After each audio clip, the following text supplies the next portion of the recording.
Bonjour à tous, aujourd'hui nous allons examiner l'application Rocket Science sur un écran interactif. Maintenant, procédons au lancement de l'application en commençant par accéder au menu des paramètres situé dans le coin supérieur droit. Pour accéder aux paramètres et modifier la langue ou d'autres options graphiques, il est nécessaire de... Veuillez accéder au menu s'il vous plaît. À gauche, vous avez la possibilité de sélectionner la langue de votre choix. La langue par défaut est l'anglais utilisé en général. Il est possible de sélectionner les réglages graphiques allant de haute à basse résolution. Il existe une fonction intéressante appelée résolution dynamique que nous découvrirons bientôt. Nous avons la possibilité d'adapter également la musique d'ambiance et le volume de la voix off, car nous allons visionner les animations et le texte explicatif en même temps. En outre, notre application peut fonctionner entièrement hors ligne. Pour cela, appuyez sur les boutons de téléchargement du cours. Tous les programmes éducatifs disponibles sont conçus selon les normes et les programmes d'études spécifiques à chaque pays, garantissant ainsi une offre adaptée à tous les étudiants. Nous pouvons choisir des matières principales et secondaires, et à l'intérieur de cela, nous pouvons choisir les matières appropriées comme la physique. La physique est divisée en niveaux. À chaque niveau, vous avez la possibilité de choisir les chapitres et par la suite de sélectionner le sujet souhaité à l'intérieur de ces chapitres ou tout simplement prendre. Vous pouvez choisir le sujet complet ou même l'intégralité du programme éducatif ou simplement cliquer sur le nom du programme pour le télécharger. Tous les contenus disponibles dans le système localement. Vous pouvez alors cliquer sur télécharger tout ou sur télécharger sélectionné. Le processus de téléchargement de l'ensemble des contenus pourrait demander jusqu'à 2 heures avec un espace total nécessaire d'environ 12 Go pour l'application. Donc, pour visualiser les informations relatives à la clé de licence, veuillez cliquer sur l'onglet Informations situé dans le coin supérieur droit de l'écran. Vous pourrez voir ici la version actuelle de l'application installée sur votre ordinateur ou votre panneau interactif. Les premiers et derniers chiffres de votre clé d'activation ainsi que la validité de la licence. Vous avez la possibilité d'accéder à ces informations utiles en appuyant sur l'icône de la fusée dans le coin supérieur gauche. Cette icône symbolise le Wi-Fi. Si vous le désactivez, vous ne pourrez pas accéder à Internet et l'application ne tentera pas de se connecter. Ce qui signifie que vous pourrez lancer n'importe quelle application téléchargée sans connexion active. Voyons le menu principal. Si nous faisons défiler vers le bas, nous verrons tous les contenus non structurés ou structurés de manière aléatoire en fonction des dernières, par ordre alphabétique pour plus de clarté. Il est également possible de les inverser. Exactement de la même manière et de cette façon, je préfère choisir les modèles récemment ouverts à partir d'ici et on peut remarquer que certaines pages affichent ces types de flèches, ce qui signifie qu'ils n'ont pas été téléchargés sur mon ordinateur personnel. Pour cela, il suffit de cliquer sur l'icône ici et le modèle sera téléchargé en arrière-plan et je pourrai y accéder en un rien de temps. Avant de passer à l'action, il est important de structurer le contenu et de sélectionner de manière judicieuse les sujets à enseigner. Pour cela, nous pouvons utiliser les filtres. Dans les filtres, nous avons la possibilité de choisir le... Il est essentiel d'avoir un programme éducatif complet tel que celui de Cambridge où nous pouvons choisir des matières spécifiques comme la biologie. Super, maintenant j'ai en ma possession toutes les matières ainsi que les sujets relatifs et pertinents que je peux enseigner en biologie au niveau de la 11e année. Maintenant, en plus de cela, nous pouvons aussi choisir, disons, le secondaire de la même manière que la biologie et un niveau différent comme le 9e. Dans cette situation, une variété de sujets différents m'est offerte. Supposons que nous ayons déjà parcouru certains contenus disponibles et trouvé plusieurs objets particulièrement intéressants et utiles pour le prochain sujet à aborder et que vous souhaitiez les conserver pour une utilisation ultérieure, vous pouvez donc les télécharger et ajouter l'étoile dans le coin supérieur droit de chaque capture d'écran. Que fait cela? Ceci offre la possibilité d'inclure vos modèles préférés dans une liste spécifique similaire à celle-ci. À présent, nous avons la possibilité d'accéder au même modèle terrestre à partir de ma liste de favoris. Si vous souhaitez le supprimer, vous pouvez désélectionner l'étoile et il disparaîtra comme dans ce cas. Maintenant, nous avons différents types de contenu, analyser la structure d'un modèle tridimensionnel ou visionner et observer les animations interactives. Maintenant, si nous choisissons les animations, les contenus avec des animations interactives apparaîtront pour moi. À montrer et à partager avec les enfants. Si je choisis d'opter pour la structure, cela signifie que j'utiliserai des modèles en 3 dimensions pour analyser la composition d'une partie ou d'un objet spécifique. Comme un moteur, une molécule ou même le crâne, commençons par étudier attentivement leur structure fondamentale. Choisissons l'objet et trouvons 2 types d'options, le cours ou la création d'une présentation personnelle. Nous aborderons ce sujet ultérieurement. Débutons par examiner le déroulement du cours. Et commençons à étudier la structure.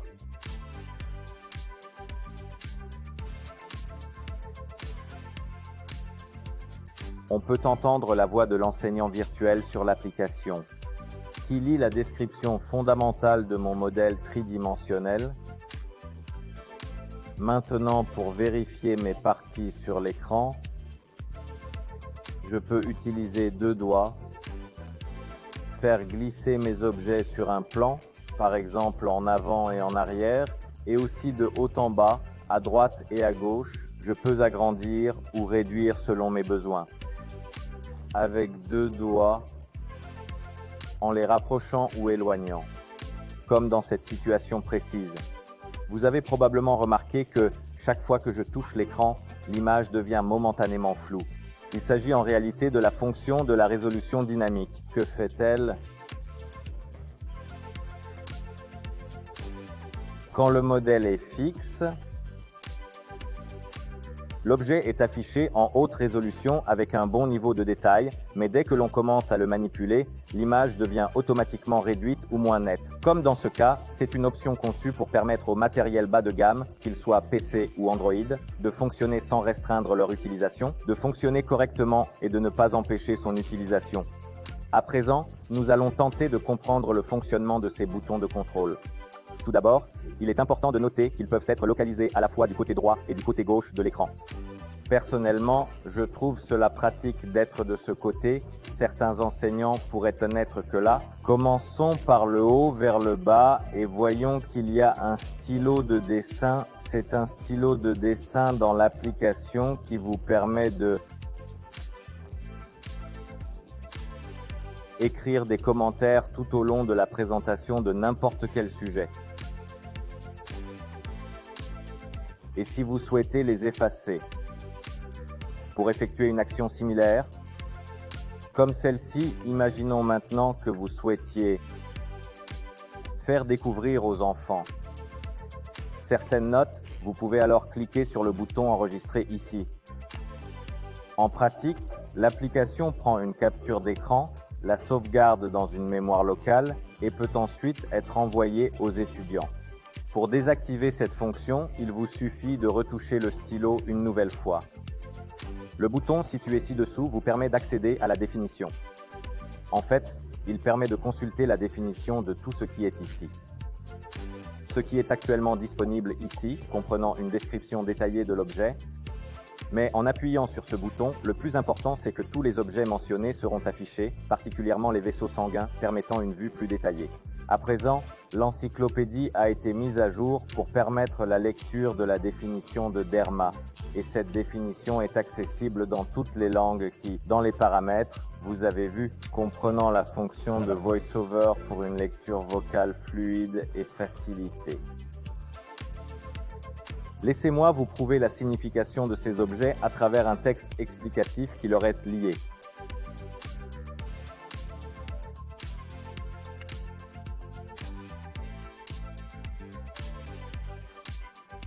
Ce qui arrive en appuyant 2 fois sur chaque objet.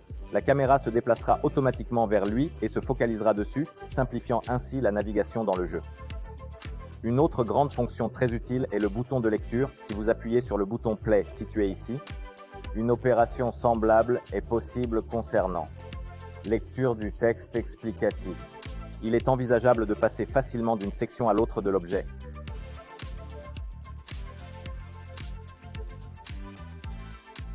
Lorsque la voix off fournit des explications, vous pouvez mettre sur pause ici et ajouter votre propre commentaire, ajouter une annotation et si vous le souhaitez, discuter des questions avec les enfants et ensuite continuer avec la leçon. Maintenant, pour faire tout type de manipulation avec les objets, vous avez la possibilité d'utiliser le bouton de déplacement pour effectuer des glissés-déposés manuellement et contrôler avec précision le mouvement des éléments. N'importe quelle partie du modèle 3D. Si, pour une raison quelconque, vous ne parvenez pas à voir l'arrière-plan à cause de cela, la couleur peut être changée en choisissant la couleur appropriée pour l'arrière-plan.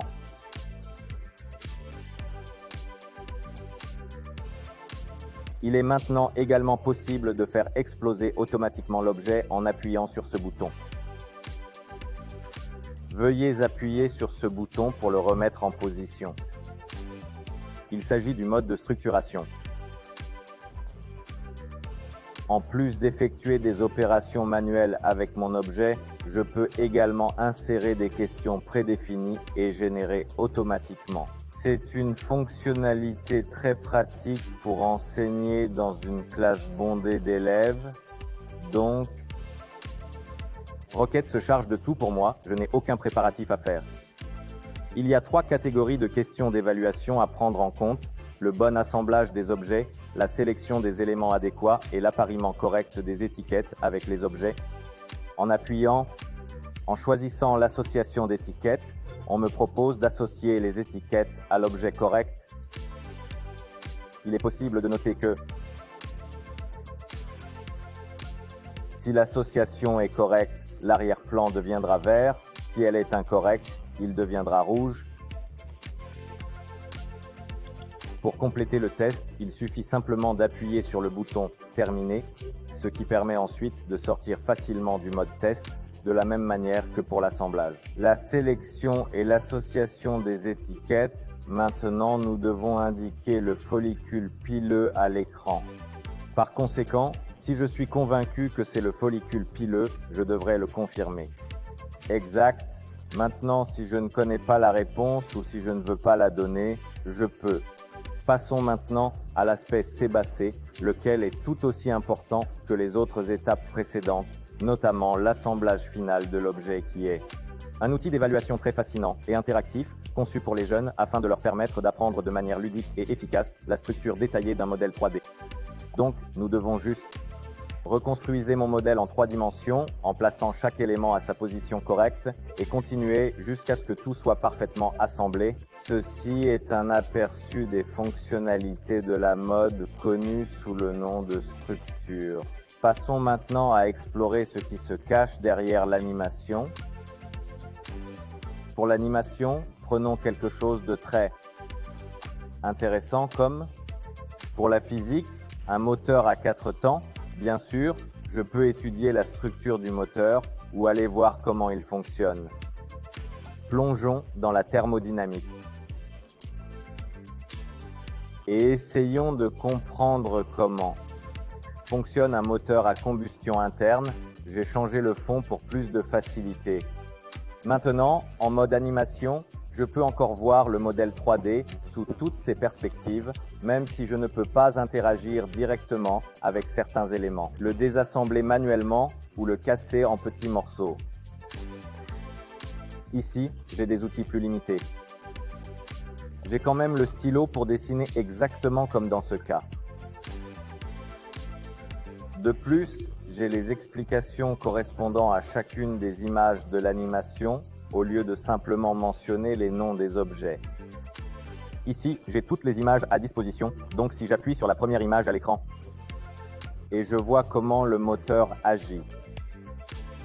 L'animation d'un moteur à combustion interne, essayons maintenant de comprendre comment fonctionne le mécanisme de distribution du gaz. Ensuite, nous pourrons aborder le cycle de travail. Et finalement, vers le moteur synchronisé. Aspiration du premier temps.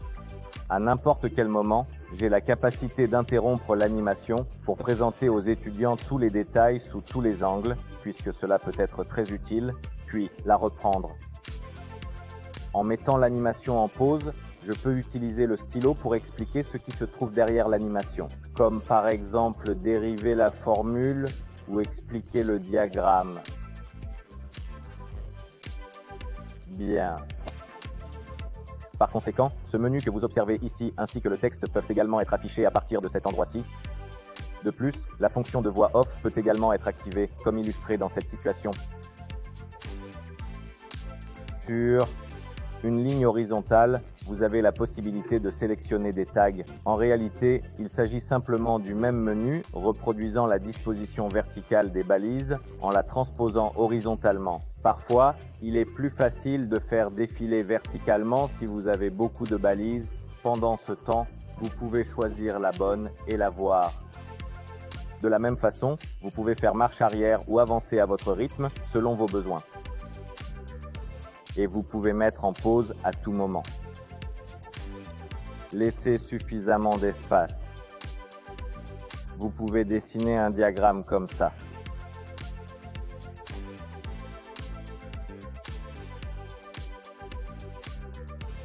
Ce schéma détaillé permet une compréhension approfondie de tous les processus essentiels du cycle complet de travail du moteur, fournissant des informations claires et précieuses sur son fonctionnement interne et reliant la théorie à la pratique.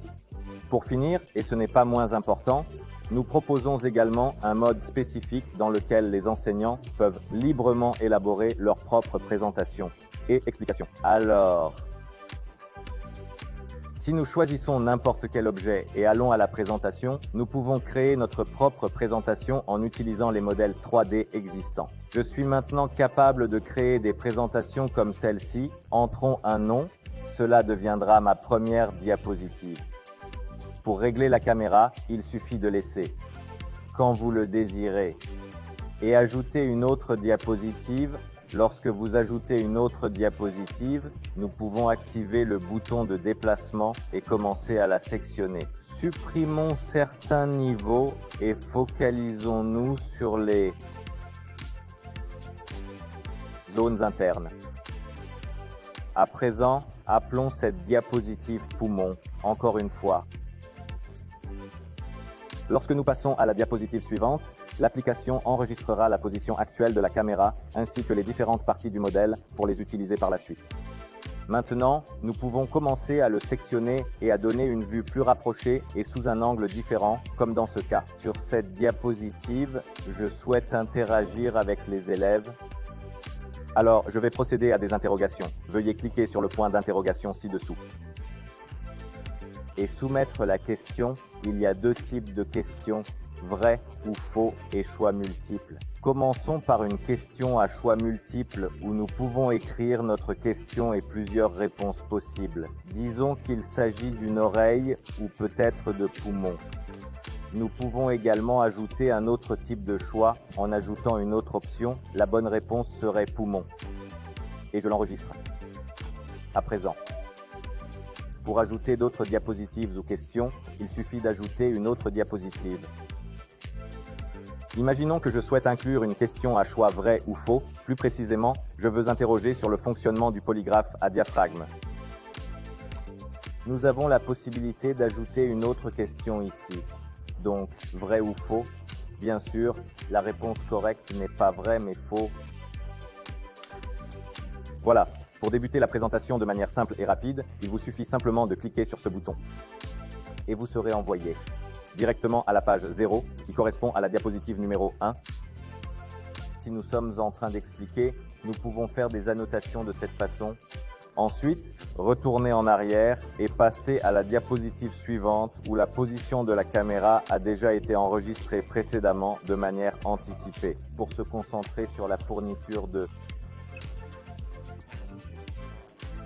fournir de précieuses informations aux jeunes sur divers sujets et j'ai la capacité de poser des questions intrigantes telles que celle-ci.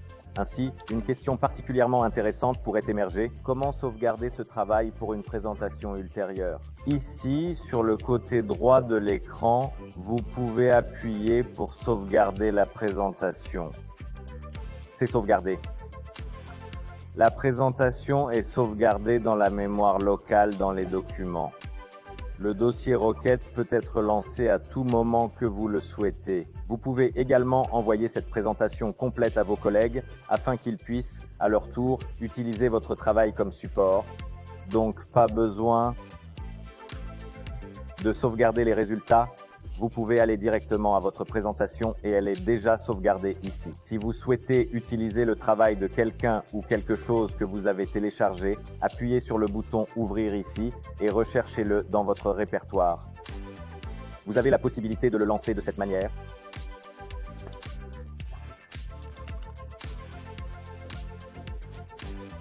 Nous étions précédemment en mode édition et nous sommes maintenant en mode présentation, ce qui signifie que je dispose uniquement de commandes permettant de passer en avant ou en arrière. Vous pouvez également démarrer des présentations à partir du modèle lui-même en utilisant l'apprentissage de la structure. Vous pouvez lancer l'animation ou commencer la présentation que vous avez déjà préparée.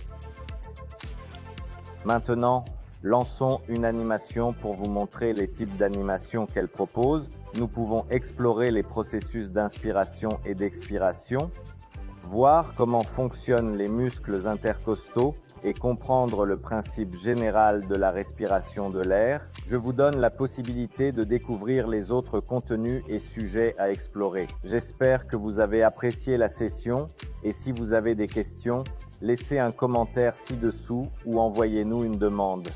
Salut!